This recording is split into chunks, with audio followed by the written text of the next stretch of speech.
Hi, everybody. Tim Hughes here. I'm really excited to be introducing this digital download special that we're running rather than on the Fridays at 2 o'clock, but we're running it on Thursdays or Thursday today, just to make sure that we can get our special guest in, which is Simon Kemp. So welcome to Simon. We'll do some introductions. Unfortunately, Lorena hasn't been able to make it yet, so I'm hoping that she's going to join us, but she did say that she was going to try, but maybe she's going to send some apologies. I don't know yet. Let's do a quick round of introductions. Alex. Good morning, all, depending on where you are.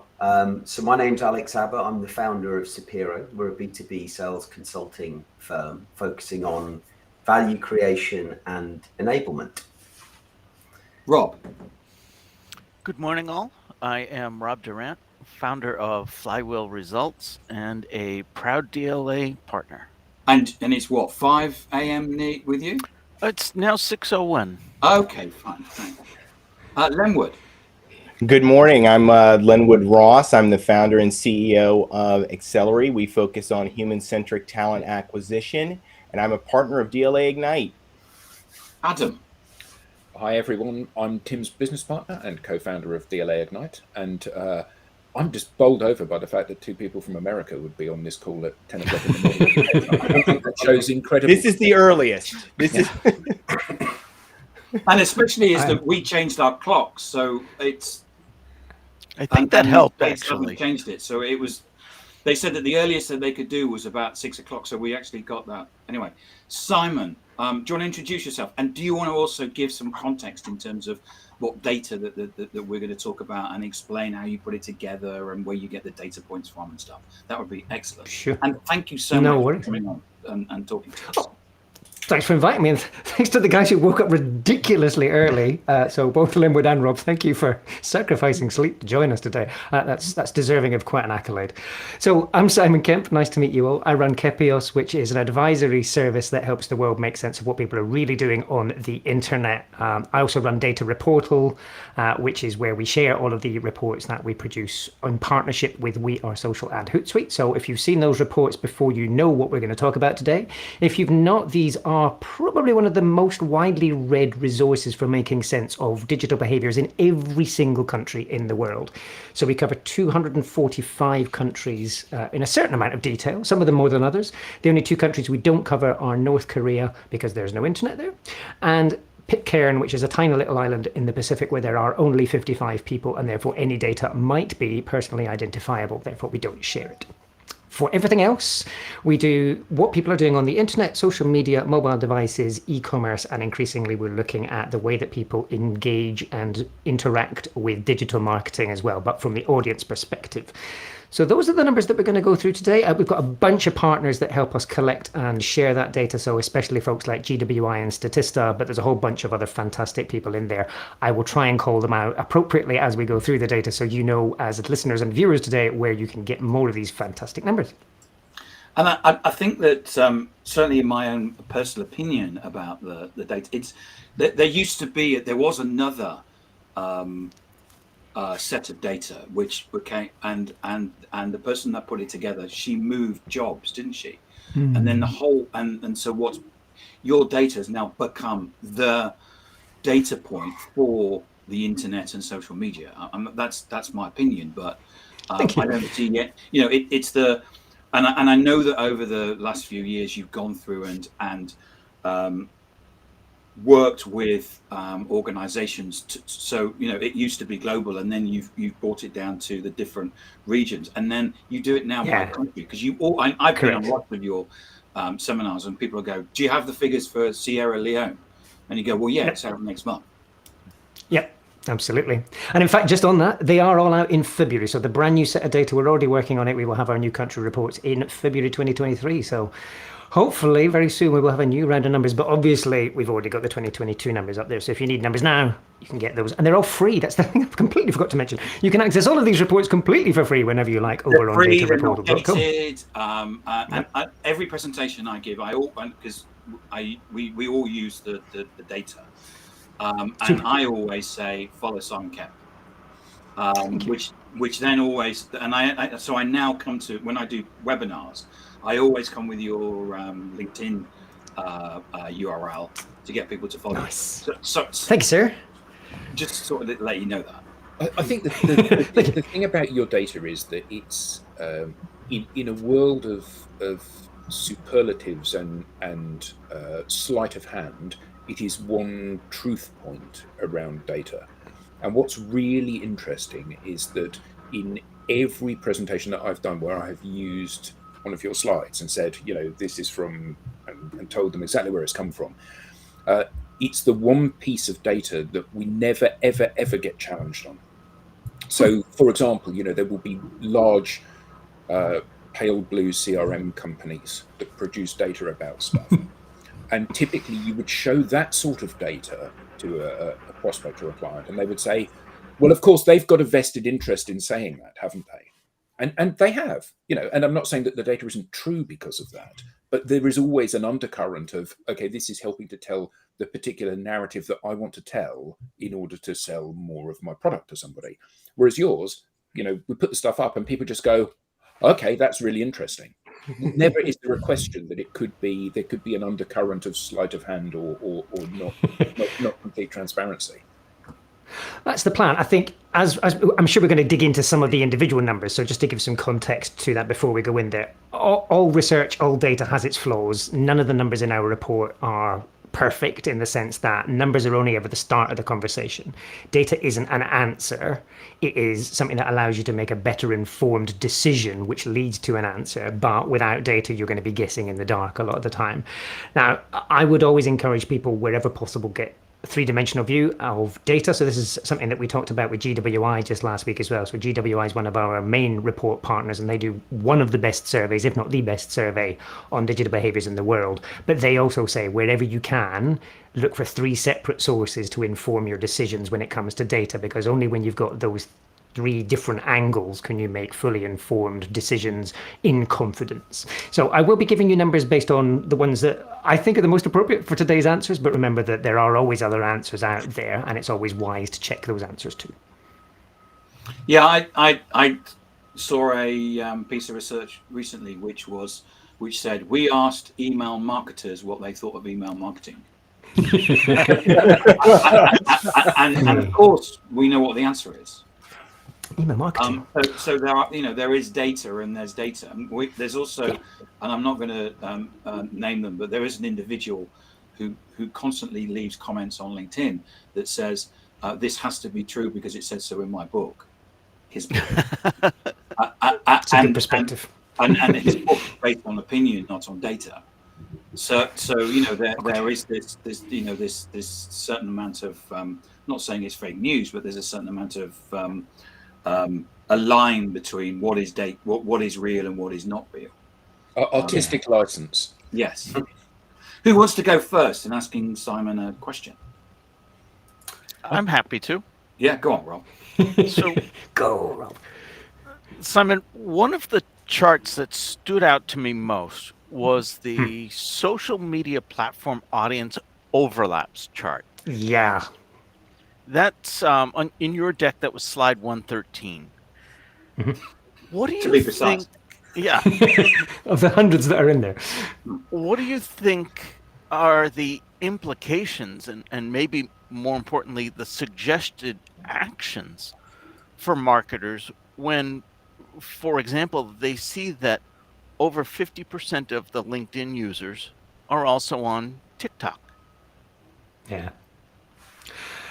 So, Rob, this is one of my favorite slides as well. Thank you for bringing this one out. So this comes from GWI. You're going to hear me reference GWI quite a lot here because I use their data for all sorts of things. But so their survey analyzes working age adults, so 16 to 64-year-olds across 48 of the biggest economies in the world.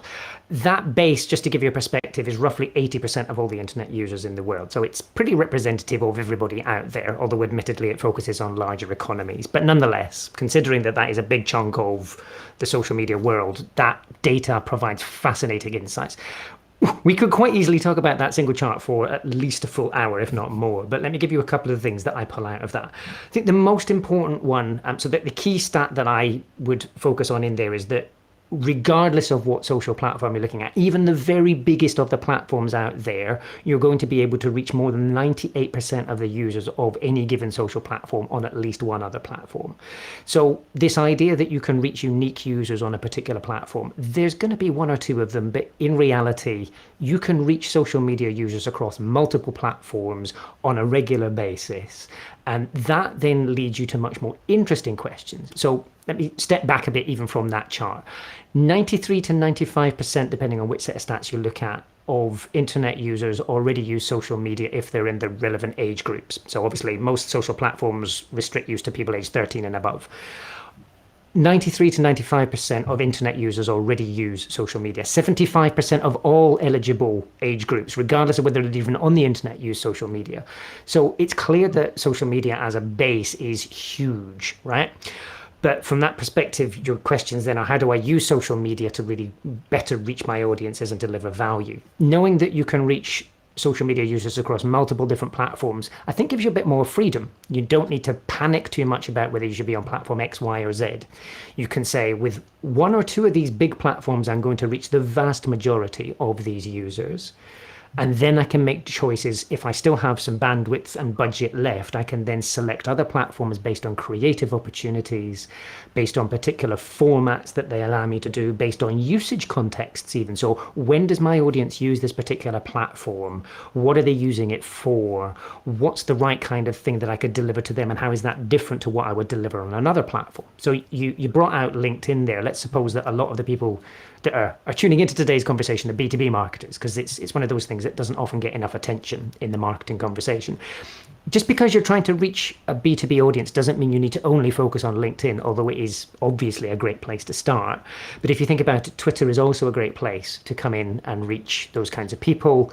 I think you also want to be looking at Facebook as an interesting platform, much as it feels like it's a place where you can go and chat to friends and family. Just because of its sheer size, Facebook is always a great opportunity for you to do B2B marketing activities as well. So don't let stereotypes, I think, get in the way of your planning. Use these data points to say, my audience is here. They're all over the place doing lots of different things. When is the best time and place to reach them with the message I care about? And how can I make that as impactful as possible? As I said, Rob, I could talk about that chart all day. So that is a not so succinct and rambling start to the answer. If you want to dig into that, by all means, please come on with the following question. But the good news is that there's so much more related to that conversation that we can go back to in other questions as well. Excellent. I have a follow-on question to that one in terms of how businesses, and it's not specific to any data points in the report, but I think you raise a really valid point there about business users, consumers of business products are on these other platforms, yet companies themselves don't feel comfortable marketing to them on those other platforms because they don't feel it's in the right business environment. And I think, Alex, that as an observer. Hey, Lorena, thanks for joining us. Woo. Hi. Just introduce Lorena. Excuse me. Yes, no. Excuse me, because I had some errands to do, so I'm a little bit late. I'm in Madrid right now, but hello. Thank you. Hello, nice to meet you, Simon, and to all the DLA team. Yeah. Thanks, Lorena. Thanks to you. I'm so happy. So I listen. Cool. So, Alex, I think on that. Lorena, just to say, just to summarise, we are we're answering Rob's question, which is about different people on different platforms. Sorry, Simon. It's all good. No, so Alex, that's a great question. I think we often put ourselves into buckets and pigeonholes as marketers. Like, so this specific thing is relevant for this job and that's all we can use it for. And I think we forget that when we're talking to B2B audiences, for the vast majority of the time, they're human beings. Even people in procurement are human beings, apparently, which is sometimes a fascinating insight. No disrespect to procurement people whatsoever. But I think, this idea that you need to only use a business channel to deliver a business message, there's a certain logic to that. But at the same time, you're missing opportunities to deliver different kinds of messages to different people. I think especially when you start looking at platforms like Twitter, which is a news platform above all else, when you look at the reasons why people use the Twitter platform, the vast majority of users come in and say, that's the primary reason I go to Twitter, is to get news. So, if you're delivering news-related information, if you want to deliver facts and similar, then Twitter's a fantastic place to do that. And it's also a place where you can have very different kinds of conversations to the ones that you would have on LinkedIn. They're not always comfortable conversations. Admittedly, Twitter can be quite a noisy environment, but nonetheless, as a marketer, provided you understand what you're setting yourself up for, then it is a great place to have certain kinds of conversations. And likewise, if you wanted to do business activities on TikTok, if you're reaching younger users who may be influential in a certain kind of decision-making process, then absolutely it's worth considering. So yeah, I think the key bit is to not get distracted by platforms and technology. I think as marketers and as journalists, a lot of the time, we tend to get distracted by numbers and technologies and names and whatever else. But if we forget all of that completely and we go back to marketing basics, who are the people that I care about and want to engage? What are the things I want to influence in terms of their thinking and their behavior? And what do I need to share with them in order to change those thoughts and behaviors? Then all of a sudden you've already narrowed it down to, these are the times and places when my messaging is going to be appropriate, and therefore these platforms are good places to deliver that messaging to this audience in those times and places. That's a much better way of doing it, rather than going, what's the hottest social media platform out there? What's the next big thing? Which in all honesty is going to lead you to all sorts of jumping around and getting distracted and exhausting yourself a lot of the time. Yeah. That's good. That's great. Thanks, Simon. Any people want to come back on that? Well, I kind of think that follows on to the question. You had that face, Adam. Yeah, the question that I wanted to ask. So for the people in the audience, Tim and I were traveling 4 years ago, and we were in Singapore, and we met up with Simon. We already knew Simon from social, so we were kind of friends, and we had been consuming his content for a long time prior to meeting him face to face. And it was lovely because when we met up, we were sort of felt like we were old friends, and we were very much singing from the same song sheet in terms of everything that we were doing.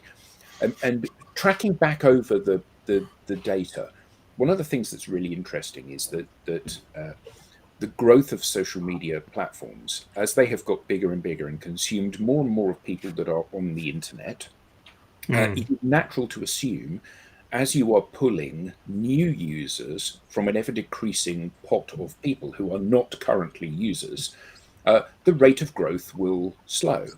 However, the rate of growth hasn't slowed, which is one of the things that I find absolutely mind-boggling, because all of your kind of knowledge about how the world works has been challenged by this. So my question was this: given that 93.5% of people with an internet connection are active social media users, new networks like TikTok keep coming out to consume some of those people, how can the established players like Facebook, YouTube, Instagram, even TikTok, how can those platforms continue to drive growth? Because there aren't any people left to join Facebook. Everybody's on there. So how can that be stagnated? And interesting that the number of the amount of time that people spend on social networks actually isn't really growing. In the last 6 months, it's only grown by a minute. It's gone from like 2 minutes 28 to 2 minutes 29. So there's a tiny little increase in use,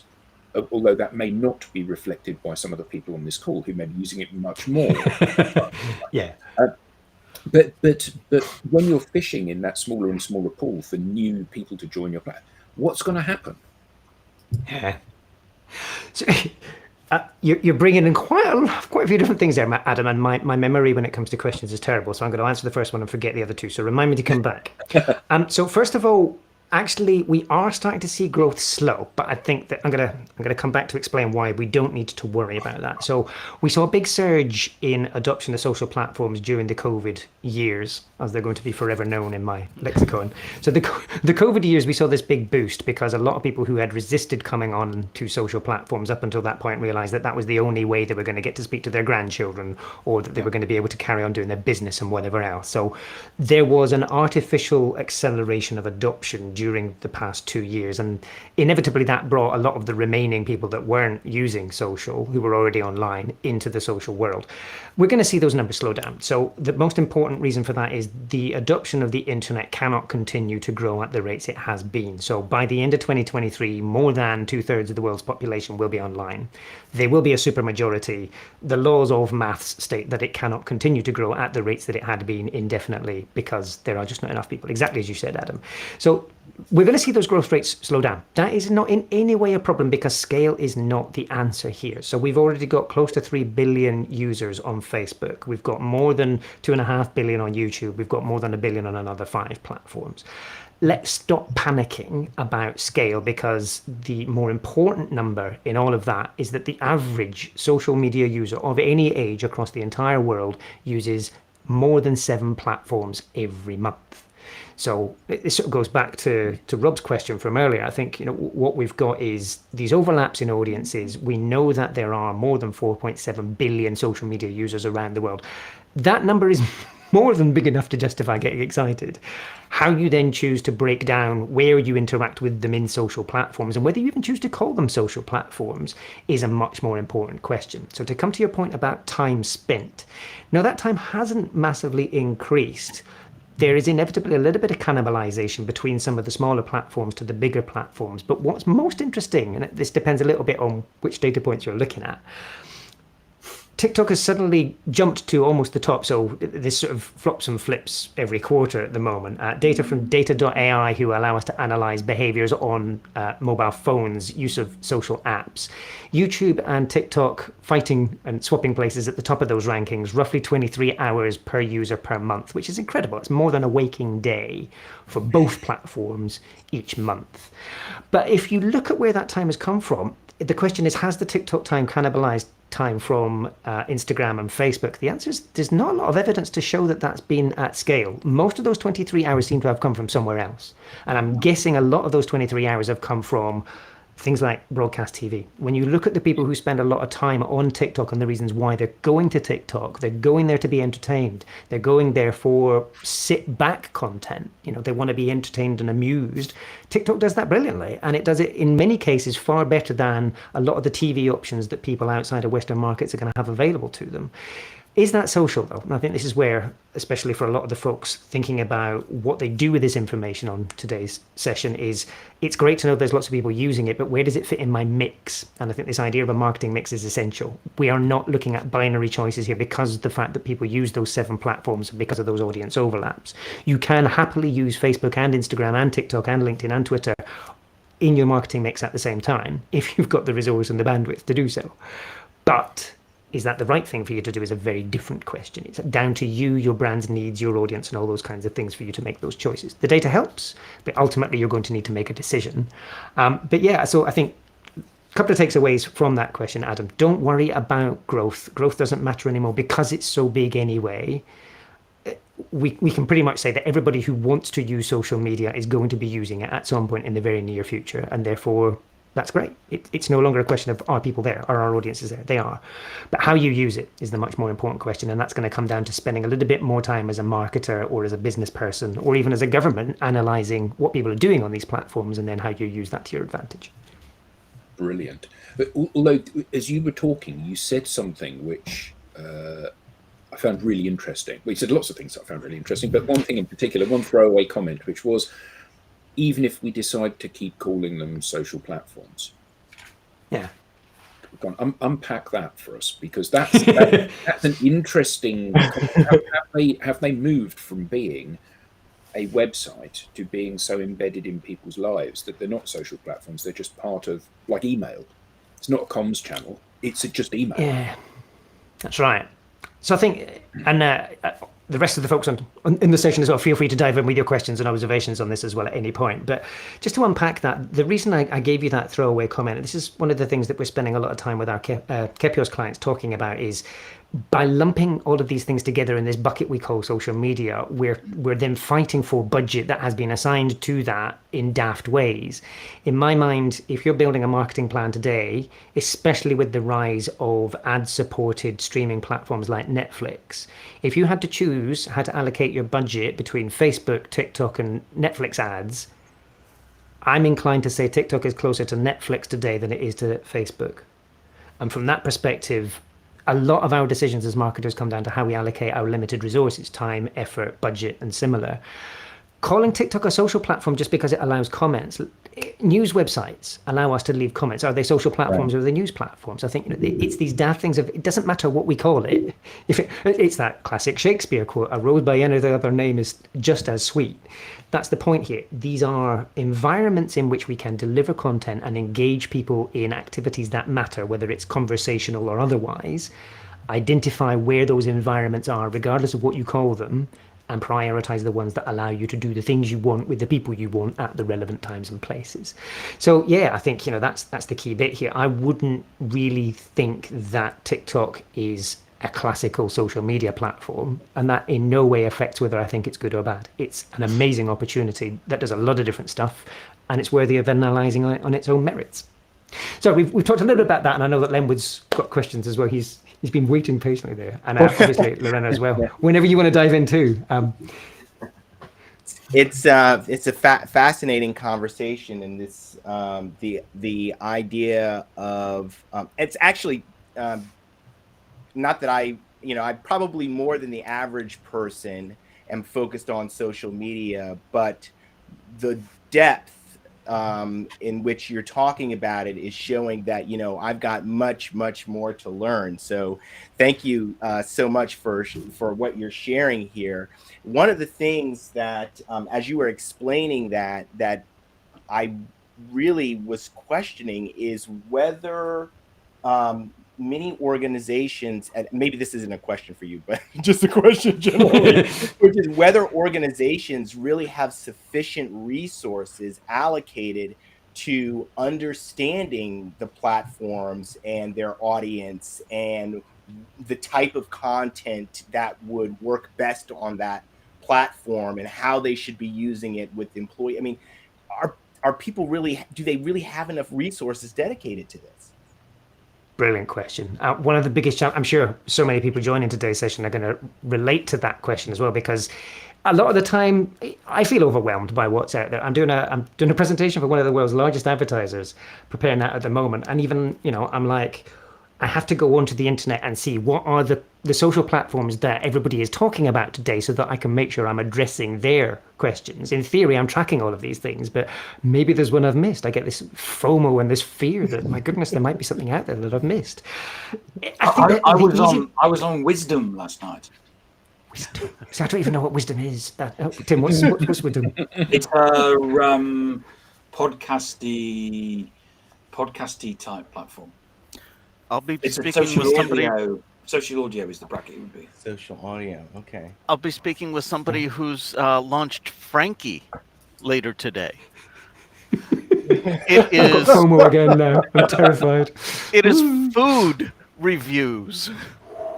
Lovely. Interesting. That one I'm gonna. What was that again? Was it called Frankie? Frankie. Definitely gonna check that one. Franki. Thanks, Rob. Another one to add to my list. Things to go and analyse. But Lenwood, if it's all right for me to sort of take that question a little bit further, I think this is one of the things that keeps us up awake at night, and in reality it shouldn't, because we don't need to know how all of these things work and what they are. So I think this goes back to Rob's initial question of, because there's so many overlaps between the audiences of all these things, in all honesty, we're speaking to the same people again and again. I think this is the most important thing. So as you go through 2023, as new platforms come along, I'm guessing we're going to get a question about BeReal. I'm checking the questions now. I'm guessing we're going to get a question about BeReal from somebody at some point. I think BeReal is fascinating as an environment, but should you as a marketer be prioritizing it? Let me give you some context to that. There are currently roughly 20 million daily active users, depending on which data source you look at. And there's all sorts of wildly differing stats there. But the one I'm going to choose out of everything I've seen, 20 million is probably an optimistic but fair assessment of the number of daily active users on BeReal. There are 2 billion daily active users on Facebook still, despite all of the media stories of Facebook is dying and all the other nonsense that you'll read in those clickbait headlines. Facebook still has 99 times as many daily active users as Be Real. Now, does that make one of them better or worse for your needs? Depends entirely on what you're trying to do. And I think as a marketer, we need to stop getting distracted by all of this hype and hyperbole and superlatives, as Adam was saying earlier, in all of these headlines. Those numbers are interesting, but they're not the answer to our questions. If you know that you want to reach a very specific niche of people and you know you can find them all on Reddit, Reddit is a great place for you to be. That doesn't mean it's the only place you should be. So I think as a marketer, don't panic. You definitely do not need to be on all of them. And I think that's the most important takeaway from that overlaps chart, is doing one or two of these things. Doing one, in fact, well, is more than enough to get you most of the way done. So theoretically, I live in the world of social media. I publish stuff to all sorts of different websites and whatever else. I do LinkedIn as my main one, and that's 80% of my effort. I then do a bit of Twitter, and that's probably the remaining 19%. There's 1% left, and occasionally now and again I'll put something up on Facebook. But in all honesty, even though I know the value of it and I know what could be achieved if I invested lots of time and effort in doing different things, doing one or two things and doing them well is way better than spreading yourself thin across too many things and making no impact. So yes, Benwood, it is incredibly difficult to keep track of all digital trends, but you don't need to. Yeah. But FOMO is real. Oh, totally. Absolutely. Do not disagree with that whatsoever. But I think it's just, it's like saying, what are all the great parties I'm missing while I'm at this one? It's like, it's not going to do you any favors. You're just going to end up exhausted and ill by the end of it. And, actually, there's a lot of stuff going out. So the folks at Hootsuite have been doing a lot of things recently about the mental health issues that are faced by a lot of social media practitioners because they're stretched in so many different directions. I think it is an important thing for us to consider. Your job is not to be everywhere all the time. Your job is to deliver your objectives as best you can with the available resource. Let's not kid ourselves. We're not superhuman. Do the best with what's available to you. Yeah, I like As that. a marketer, is there value in first mover advantage? There is, but goodness, it's harder work to do it more than once. And you are absolutely clutching at straws each time. So that's a very pertinent question. Thanks, Rob. I was thinking about this earlier today. There is always a brand or two that does an amazing thing on that new platform and they make the headlines and everybody's like, if only that had been us. I can name you one or two brands that have done that consistently on more than 3 platforms. And that's about it. The rest of them, they're a one-hit wonder, and that's great for the short term. And look, by all means, I'm not dissing it, but I'm just saying, wow, that's hard work. If you're trying to do it every single time, you've got to be incredibly creative. You've got to have resource. You've got to have time. To be honest, I would much rather invest my time and effort as a marketer with limited resources in the place that I know we're going to deliver a great result. And if the next big thing becomes a really big thing, I'll learn how to use it in due time. So yes, first mover advantage for every now and again. It's like the stock market. You can quite easily be the guy that makes $1 million. You can be the lady that makes $1 billion in crypto. But there's one of them out of the millions that lost money. So yeah. And so just picking up on William Shorten's question there, picking up the being real. Simon, how do you turn up to those different platforms and how do you flex your authentic personality? Brilliant question. Thank you for that. So I think, William, in response to that, how do you turn up there? I think the first thing to do is understand how the audience uses it. Well, first of all, let me rewind. Do you need to be there, and is it a better use of your time and effort versus all the other things that you have available to you? So that's the first question. What is it that you think you're going to be able to achieve differently on that platform that you cannot achieve on the ones you've already got your head around? Considering that, especially when it comes to Be Real as a platform, all of the users on Be Real use another platform. It's just inevitable at the moment. You're not going to get any unique audience there. So this is not a new user. This is somebody you can already reach elsewhere. You're just reaching them in a different way with a different kind of content. So that's the most important thing. What is it about the platform that entices you? If the answer to that is it's in the headlines and it's got some sexy numbers, I'm going to really frustrate you. I'm going to be inappropriate even for a business conversation. If it's the big numbers that are attracting you, there are plenty of adult entertainment sites out there that have way better, bigger numbers. If it was just those reach numbers that you were looking at, that's what you should be doing. You know that's wrong for your business context, and that's the important question. Is this a good business context for me to deliver results? Therein you start. And then you start to say, from a content perspective, what's good? What's my audience using it for? Why are they turning up there versus Snapchat versus Discord versus all the other stuff? Have a look, have a play around with it, spend some time on there. If you as a user get excited by it and you can see what to do with it, by all means go ahead. I'm going to confess, so Clubhouse, you remember Clubhouse? So I dived in with both feet and all limbs when it first came out. I loved it. and it lasted about 6 weeks, and then I fell out of love with it because it became an ego fest. It was nasty, and I just sort of was like, I didn't need to turn out to another room where somebody was. We invested probably about 3 months in it, and then found that we had a discussion and we realised that our audience was probably on LinkedIn. Yeah, and look, I'm not in any way saying that Clubhouse is not a great place and that the 6 weeks that I spent on it were not amazing. I learned some fantastic insights from people that I would never have connected in other places, and I think that was lovely about Clubhouse is I met different kinds of people, but I just could not continue to invest in it as a marketer over time because other things required me to prioritize. So, William, to your question, that's the first bit of the answer. Your authentic bit is, I think, show up with the personality that's most appropriate for that setting. How you work in your office versus how you talk to your colleagues at the pub versus what you do on a barbecue at your friend's house on a Saturday night are going to be different facets of your authentic self. They're all your authentic self. Choose which bits of it you want to bring to that conversation and be human. I think that's the easiest bit is just don't pretend to be something you're not. Sorry, I could go on all day. Lorena, you've not asked your question yet, so I'm going to Yes, I have a question. Yes, I've been going through. Yeah, thank you very much for the information. And I've been through the analysis, and I saw numbers and numbers and numbers. For example, when you, it's all right. And when you, for example, show numbers about how people or how much people look for branding, you see that Kenya is one of the countries that has the highest number. So if you think about Kenya, you think it's a poor country. So, and then it brought me to the quality of these numbers, of not the only quantity but quality. So, do you? Because my question actually is LinkedIn, for example, is the emblematic professional network, and it does not appear as one of the highest visited platforms.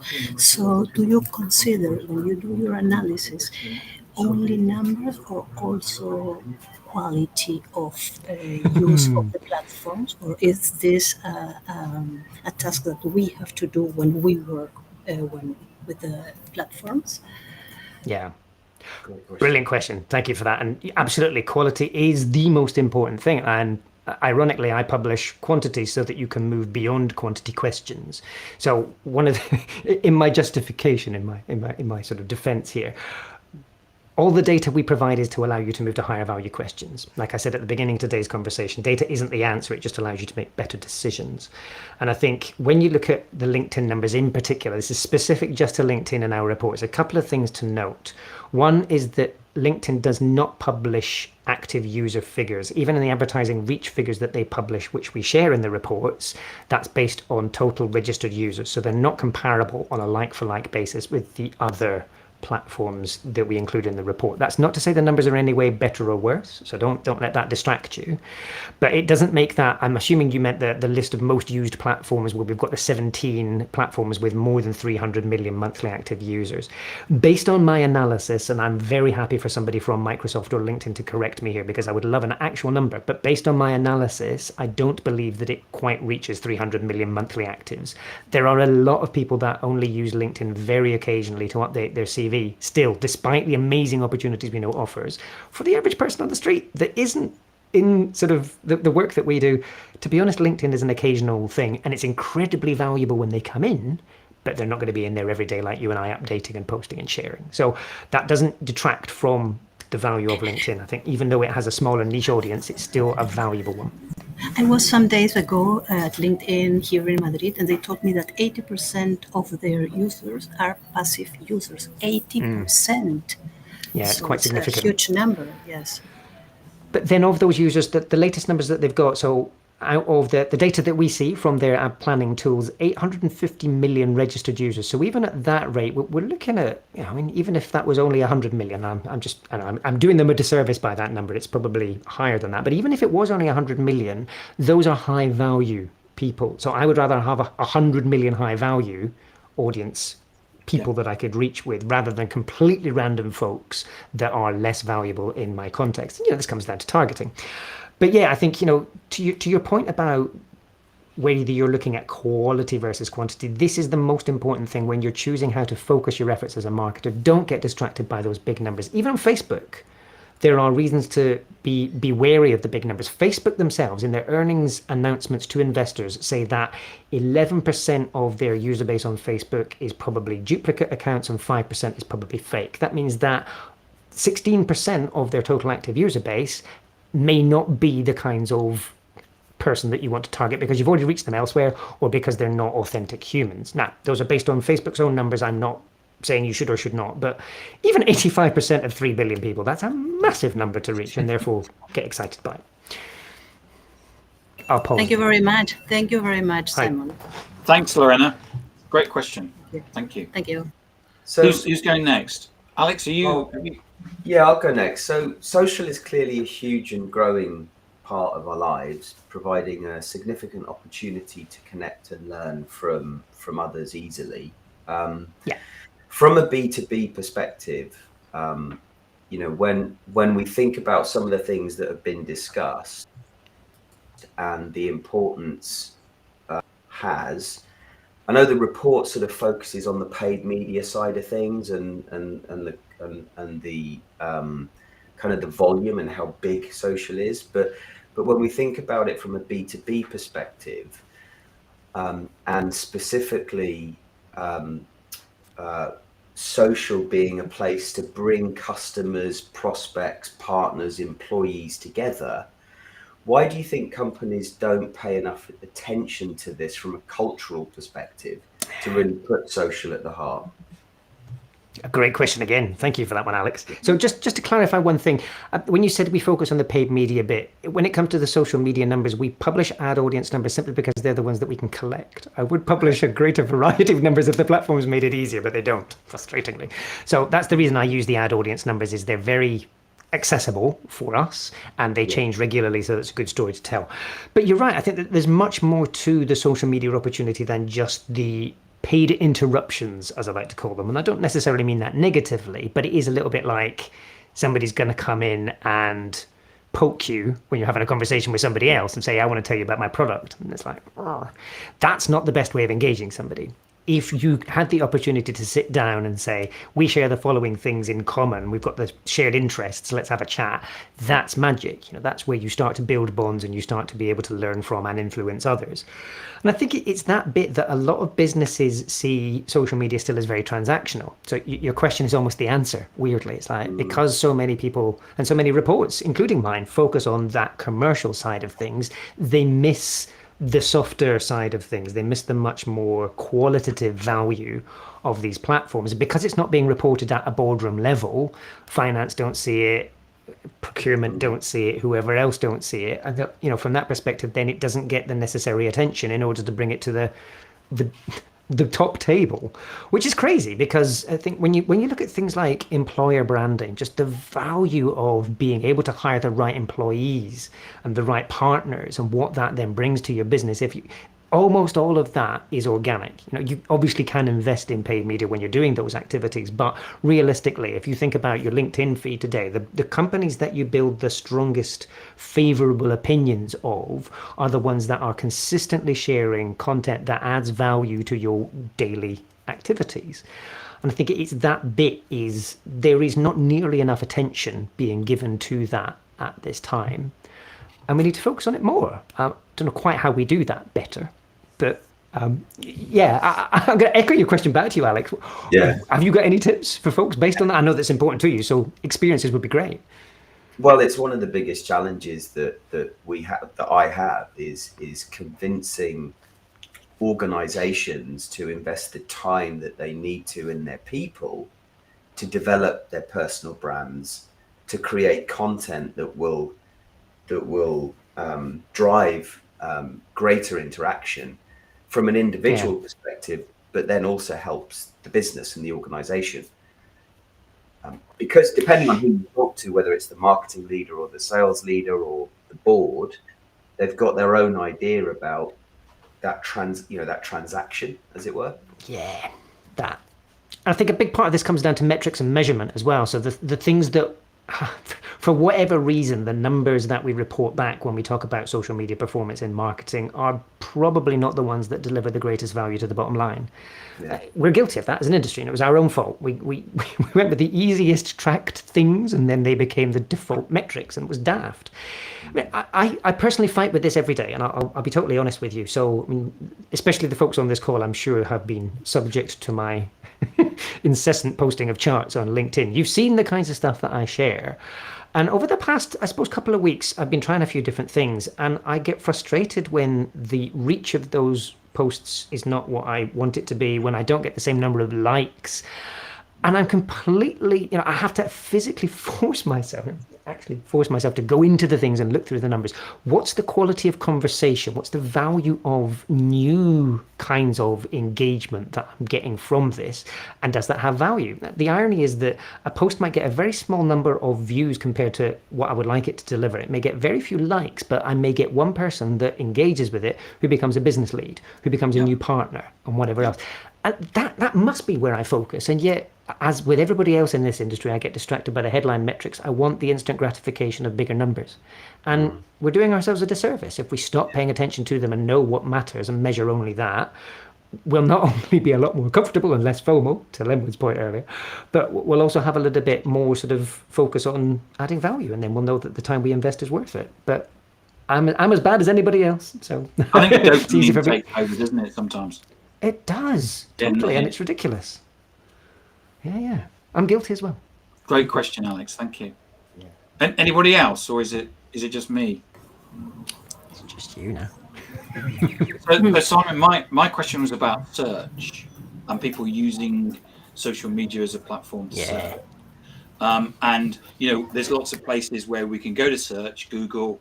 I even believe that Microsoft have got a search platform. But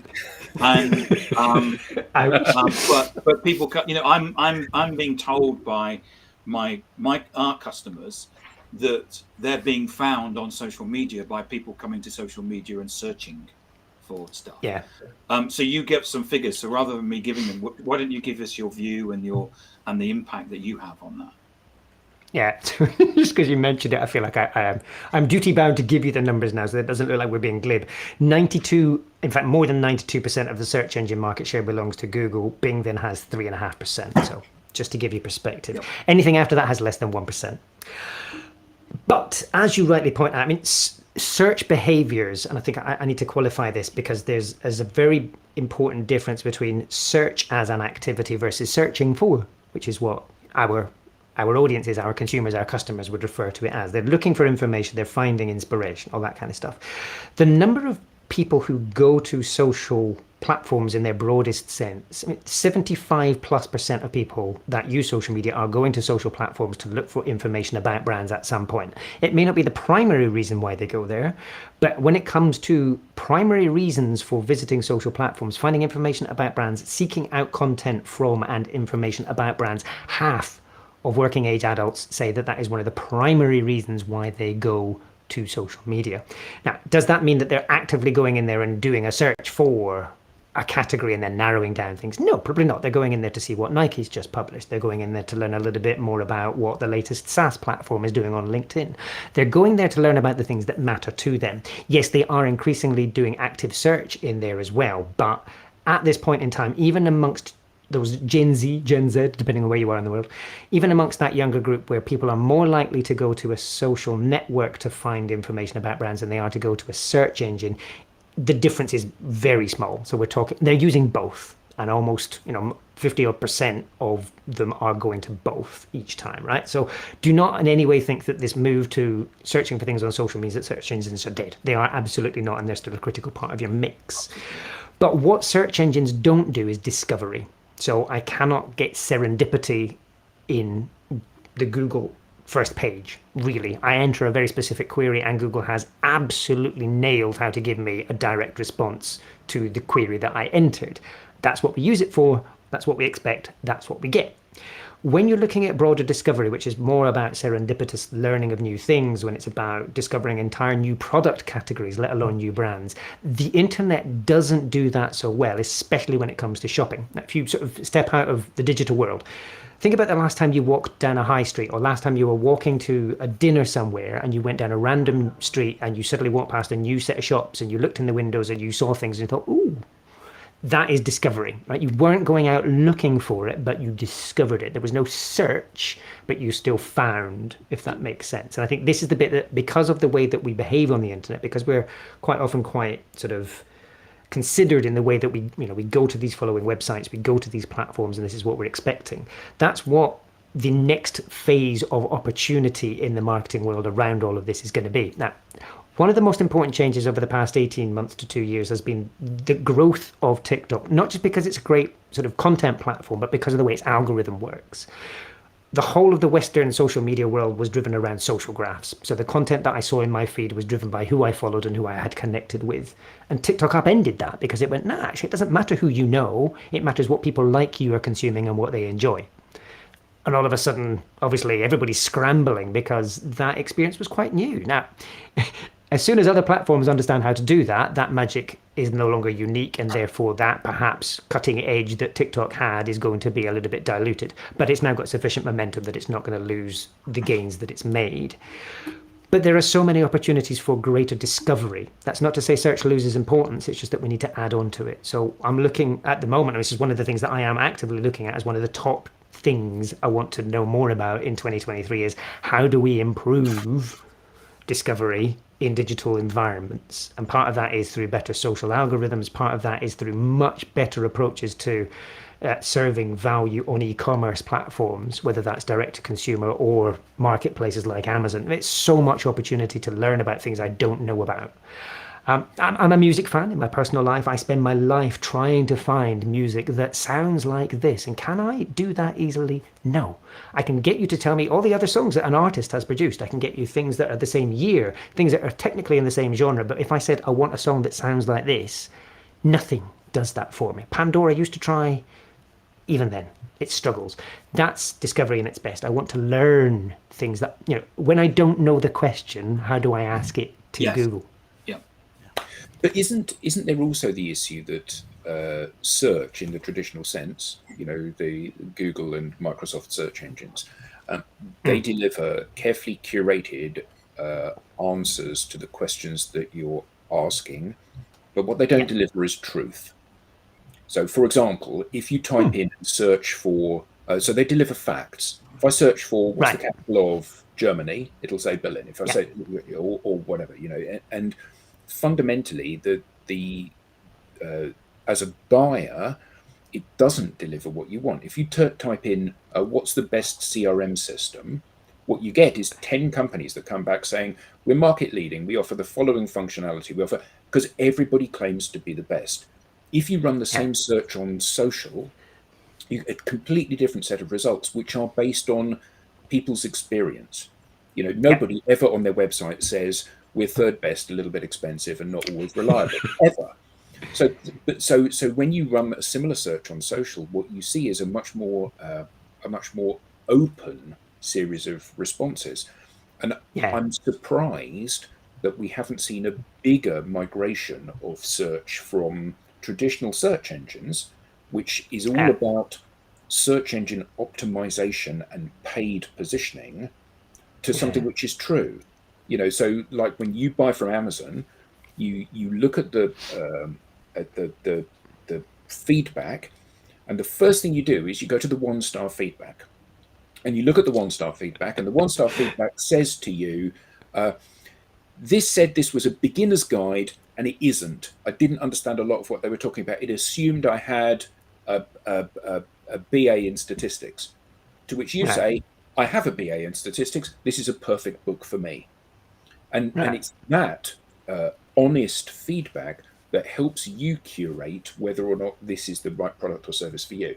And I think that I'm surprised that we haven't seen more of a move towards social search. It's definitely on the rise, although it's not rising quite as quickly as I'd expected, especially based on the data that we saw this time last year. So let me unpack a little bit of that. So I'm not trying to antagonize you here, Adam, but I'm a little bit wary of that word truth. Please, antagonize. I think, Google does deliver truth, but only where it knows what the truth is. I think that the answer to what's the best SaaS platform out there, I don't think any algorithm could tell you that, because it varies depending on who you are and what you need, whereas Berlin's always going to be Berlin's Berlin.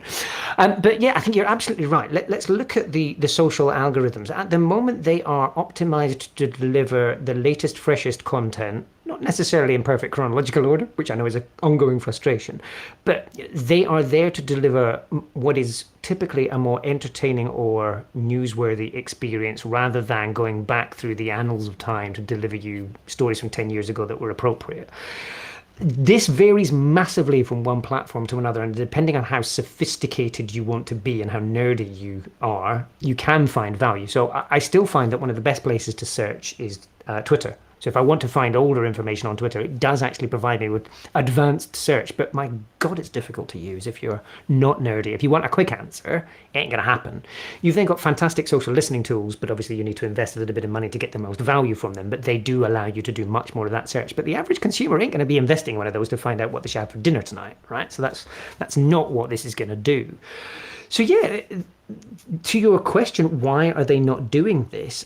Because they've not been built that way, because the technology that powers their core proposition is almost in opposition to that. It wants to focus on the new and the fresh rather than go back a little bit more and provide you with a balanced perspective.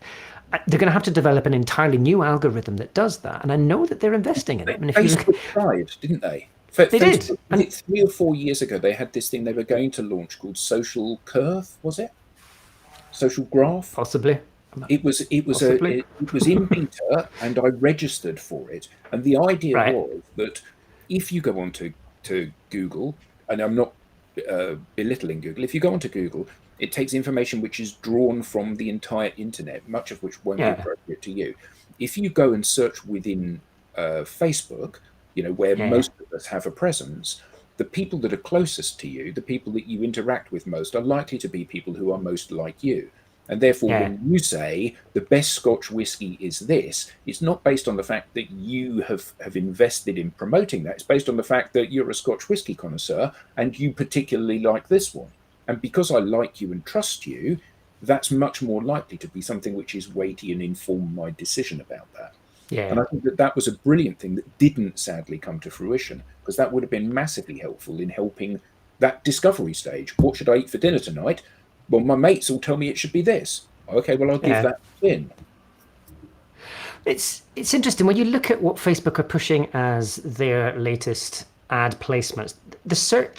The opportunity to appear in search results on Facebook is definitely there, and it's a decent audience. I've actually got the numbers for it. I'll scooch them out while I'm talking to you. But I think that's where they struggled, is that finding the commercial answer to the search thing versus the ability to just put display into your feed, I think is the bit where they stumbled and they fell over. So potential audience that marketers can reach with ads in Facebook search results based on our October report, 730 million. I mean, that's a fairly decent size audience. Not quite as big as Google, but decent. But, I think what you're revealing here, Adam, is that there is a massively untapped opportunity that none of them have quite cracked. Ironically, like I said, I think I get personally good results from Twitter. If I was going to single out one platform that did search better than any other, it's got to be Pinterest, but it's very specific in what it does for me. If I want an image that looks like this, if I want something that's similar in graphic style to X, it will give me 25, 100 different things that are actually very similar to X. And that's hugely valuable. I save myself a lot of time and stress by going in there when I'm looking for visual inspiration. But it's very specific, and it only does that. I couldn't go in there and ask it, what should I have for dinner? Because I ain't going to get any answers that are worth sharing there. So this is, like I said, it's one of the things I'm tracking for next year. One of the biggest opportunities, the one that cracks it, is going to make a lot of money. Because, like you said, brands want to be there in the discovery phase, not just the finding the objective truth. Yeah. Thank you. Any more questions of Simon? From the audience, from you guys, Lorena? No, I just I wrote to Simon. I think 1 year ago, and asked him why doesn't he research Peru like other countries. You remember, and you told me that you have already a contact there. But I always felt like, why don't you put Peru on your map of users of on internet. You're making him blush, Lorena. Yeah, I can see it. I can see it. But Lorena, there's a very easy answer to that question for the folks tuning in. We just don't have access to the data. It's not available. So the 50 countries that we produce on those bar charts are the ones for which I have access to data, which is driven by the commercial realities of our research partners. However, as I'm hoping you're aware already, we do have a dedicated report on Peru. It just doesn't have quite as much data as the rest. But that's a perfect opportunity, thank you, Lorena, for me to come in and give you my sales pitch as we wrap up today. yes, I'm not selling you anything because it's all free. I see Chile, I see Colombia, Argentina, and I don't see my country, so I got a little bit jealous. But The good news is Peru is on the roadmap for our partners. I believe we're going to be getting more data for Peru in the coming months, so fingers crossed. But I can't do 250 countries on a single chart because it's just not visible. So regardless of which ones come, I will need to make an editorial choice at some point. Sorry. No. I perfectly understand. Please don't worry. Any more questions? Lenwood, Adam, Rob? Millions. But It's been brilliant. Simon, this has been awesome. It really has. Yes. I don't know about you, much. but I'm sure we've all learned something. And Absolutely. I've certainly learned something as well, and it's been absolutely fantastic. And we've had some great feedback from the audience as well. So thank you so much for coming on and talking about this. No worries. Thank you very much. Thanks for allowing me to nerd out. It was good. Thank you very much, Simon. very much, Simon. Thank you. Cheers. So thanks for tuning in, everybody, and thanks for the audience, and thanks for the panel. Thank you very much. Thanks, everybody. Excellent, guys. Bye. Bye. Thank you. Bye.